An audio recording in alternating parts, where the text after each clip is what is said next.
Hello guys, कैसे हैं आप लोग। हाजिर हो आई एम ज़ॉम्बी का एपिसोड 115 के साथ। तो लास्ट टाइम हमने देखा था ज़ॉम्बी का जो अपोनेंट टीम था उन्हीं के बीच में फाइट चालू हो गया था। तो अब आगे तो इस एपिसोड के शुरुआत में हम देखते हैं जो टॉप 3 होता है उसके ऊपर फ्यूरी गिल्ड का जो हेड हंटर होता है वो उसके ऊपर अटैक कर दिया था। और हमें बताया जाता है जो फ्यूरी गिल्ड का हेड हंटर होता है उसका अटैक का नाम पैरालिसिस स्ट्राइक होता है। तभी फ्यूरी गिल्ड का हेड हंटर टॉप 3 से कहता है, फाइनली मैंने तुम्हें पकड़ लिया। तभी साइड से लेनी टॉप 3 से कहती है, क्या तुम इसके बारे में श्योर हो? क्या तुम इस चीज़ को हैंडल कर लोगे? मुझे कुछ इंपॉर्टेंट काम है जो मुझे अटेंड करना है। जो सुनकर जो टॉप 3 होता है वो लेने से कहता है, हाँ ठीक है मैं संभाल लूंगा।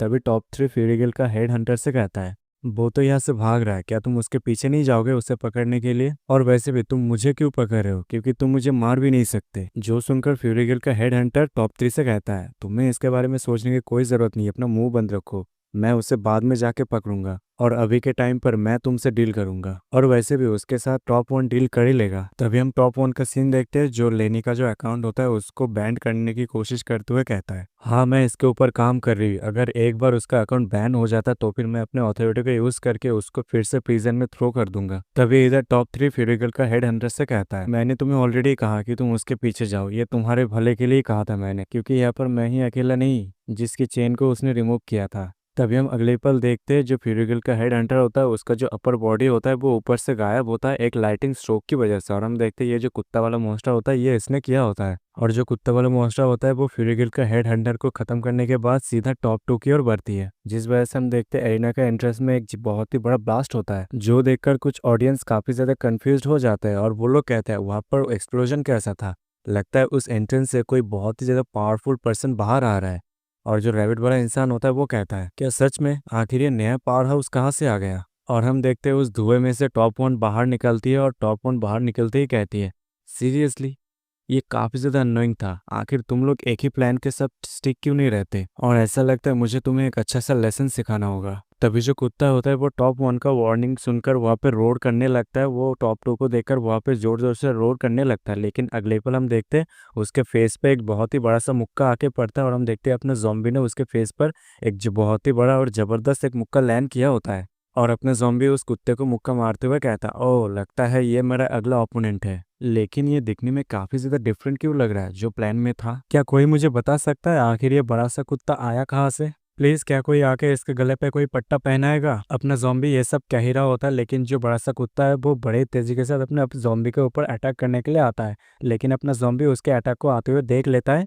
और हम देखते हैं जो बड़ा सा कुत्ता है वो बड़े तेजी के साथ अपने ज़ॉम्बी के ऊपर अटैक करता है। और हम देखते हैं अपना ज़ॉम्बी उस बड़े से कुत्ते का जो पंजा होता है उसके नीचे होता है और मन ही मन कहता है, लगता है मुझे इसे पूछताछ से पहले इसे मुझे शांत करना होगा। सच में काफी ज्यादा तकलीफें झेलना पड़ रहा है मुझे। अगर ऐसी बात है तो फिर नीचे झुको और यहाँ पे एक अच्छे सा पापी की तरह बिहेव करो। कहते ही अपना जो ज़ॉम्बी होता है वो अपना मुक्का बनाकर सीधा उस बड़े से कुत्ते के ऊपर झड़ देता है। और हम देखते हैं वहां पर एक जबरदस्त ब्लास्ट होता है जो देखकर ऑडियंस में से कुछ कहता है, लगता है सेकेंड राउंड अभी स्टार्ट होने वाला है। और कोई उस बेटिंग वाली लड़की से कहता है, मुझे जगह दो, मुझे जल्दी से बेट करना है और मेरे हारे हुए जितने भी पैसा है मुझे वापस जीतना है। और जो लेनी होता है वहां पर उस धमाके को देखकर कहती है, अच्छी डॉगी, लगता है तुम अपनी क्रेजी फाइटिंग स्टाइल के जरिए सभी का ध्यान अपनी ओर खींचने की कोशिश कर रहे हो। अगर ऐसी बात है तो फिर ठीक है, मैं ऐसे जा रही हूँ, लेकिन जाने से पहले इस अननोन प्रोटेक्टेड शील्ड जो है इसका काम तमाम करके जाती हूँ। कहते हुए लेनी अपनी चीट एबिलिटी को यूज करते हुए जिसका नाम क्रिपलिंग होता है उसको यूज करती है। जो प्रोटेक्टेड शील्ड होता है एरिना के आसपास मतलब चारों तरफ,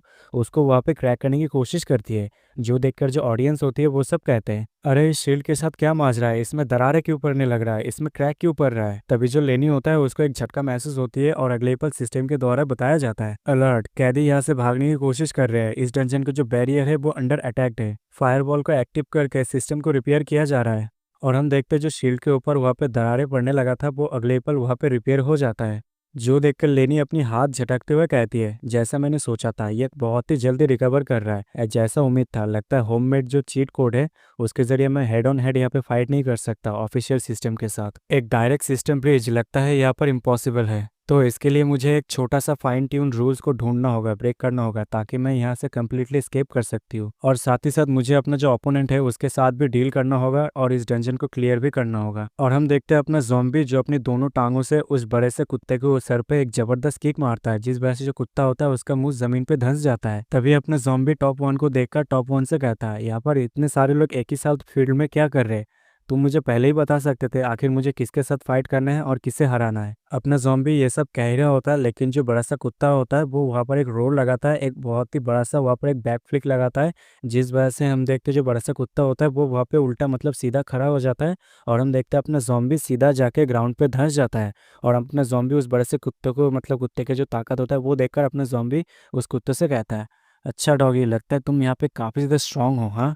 अगर ऐसी बात है, लेकिन हम अगले पल देखते हैं जो बड़ा सा कुत्ता होता है वो अपने मुक्का बनाकर सीधा अपने ज़ॉम्बी के ऊपर झड़ देता है, जिस वजह से हम देखते हैं जो अरीना होता है, अरीना का जो नीचे का वॉल होता है वहाँ पर ब्रेक हो जाता है, जिस वजह से हम देखते हैं अरीना का वॉल ब्रेक होने की वजह से वहाँ पर काफ़ी ज़्यादा मात्रा में मतलब विस्फोट होता है, और जो वॉल होता है वो वहाँ पे पूरी तरीके से ब्रेक हो जाता है, जो देखकर जो नॉन ह्यूमन जो रैबिट होता है वो काफ़ी ज़्यादा बावला हो जाता है, और वो कहता है, अब तुम मुझे ये मत कहना ये जो ये डंजन है ये बहुत ही जल्द कोलैप्स होने वाला है। और हम देखते हैं ऑडियंस के बीच में काफ़ी ज़्यादा हलचल मचने लगता है, लेकिन हम देखते हैं अपना ज़ॉम्बी उस बड़े से कुत्ते का जो अटैक होता है उसके अटैक के ज़रिए खुद को जैसे तैसे करके डॉज कर लेता है, और अपना ज़ॉम्बी बहुत ही सीरियस लुक के साथ उस कुत्ते की ओर देखते हुए मन ही मन कहता है, अच्छा हुआ कि उसने उसके अटैक को डॉज कर लिया, मतलब ठीक से लैंड नहीं कर पाया। अगर मैं उसके अटैक को डायरेक्ट हिट कर लेता तो यहाँ पर मेरा काफ़ी मात्रा में एचपी लूट हो जाता, और लगता है इस बड़े से कुत्ते का स्ट्रेंथ काफ़ी ज़्यादा है और देखने में ये थोड़ा सा रिडिकुलस है।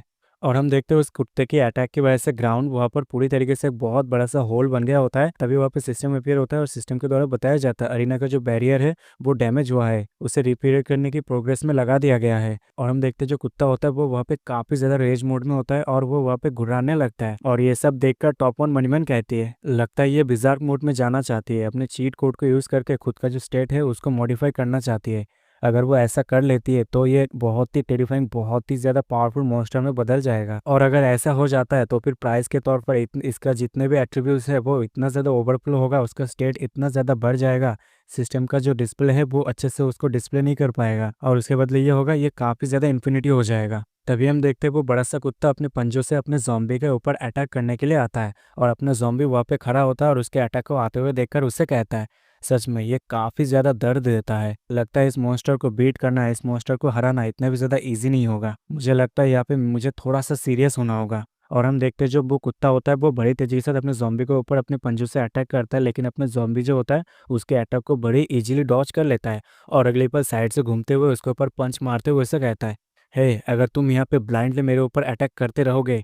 कहते ही जो अपना ज़ॉम्बी होता है वो उस मॉन्स्टर के ऊपर काफ़ी सारे मुक्का जड़ देता है, और हम देखते हैं वो जो मॉन्स्टर होता है वो काफ़ी ज़्यादा मुक्का अपने ज़ॉम्बी का खा लेता है, और अपना ज़ॉम्बी उसे कहता है, अगर तुम ऐसे ही मुझे ब्लाइंडली हिट करते रहते हो, अटैक करते रहते हो, तो फिर तुम मुझे कभी भी हिट नहीं कर पाओगे। तभी हम देखते हैं अपने ज़ॉम्बी को कुछ अजीब महसूस होता है, और फिर वो अगले पल अपने हाथ की ओर देखता है, जहाँ पर हम देखते हैं उसका हाथ मतलब आधा हो गया होता है, और हम देखते हैं ये जो कुत्ता होता है वो अपने दांत से किया होता है। तभी वो कुत्ता अपने ज़ॉम्बी को देखकर वहाँ पर एक ज़बरदस्त रोर लगाता है, जो देखकर अपना ज़ॉम्बी एक ज़बरदस्त स्ट्रेंथ लेता है और उसे कहता है, टेडी बेयर पागलपन बहुत हो गया है, चलो इधर आओ और यहाँ पे बहुत ही अच्छा सा सेटिस्फाइंग फाइट करते हैं। और इसी के साथ इस एपिसोड का एंड यहीं पे हो जाता है, तो अगले एपिसोड में हम बहुत से कमाल के चीज़ देखने वाले हैं। अगर आपको मिस नहीं करना तो चैनल का जो बेल आइकन है उसे ऑल पे सेट कर देना, और अगर आपने अभी तक चैनल को सब्सक्राइब नहीं किया उसको सब्सक्राइब कर देना।